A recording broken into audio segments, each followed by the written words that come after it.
sta attenti un attimo all'ultimo ordine di servizio che si è venuto fuori. Sì, mi sono scritto con tutto quanto arriva qua, guarda. Guardiamo l'ultimo. Sì, mi dice veramente, l'ultimo ordine di servizio mi dice che veramente devo ritornare a lavorare.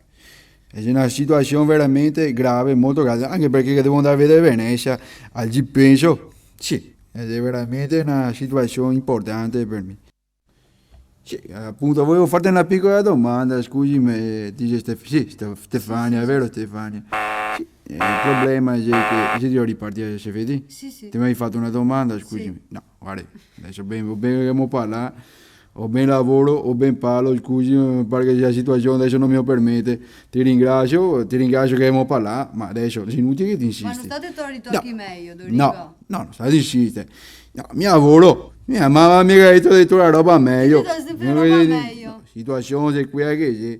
Adesso non ho tempo di parlare, mentre mi discute su certe robe così, scusami, ma ti sei una persona importante, però a me vuoi assolutamente mettermi in discussione, anche perché, ti ripeto, mia mamma, e dopo che parlare anche col prete, mi ha detto, lascia perdere i donne, per piacere, parla poco, perché mi ha detto, sì, mi ha detto espressamente questo che porta anche delle malattie, Ma ti e fa ora... massa tocchi all'SFD, Dorigo. No, assolutamente, Sì. no, tu ti E poi sbagli. mica detto che No, ti iscrivi anche a casa, se è vero? no, non è vero. Adesso ti devo dire veramente delle robe che non posso parlarti male perché i miei parolacce non le dico.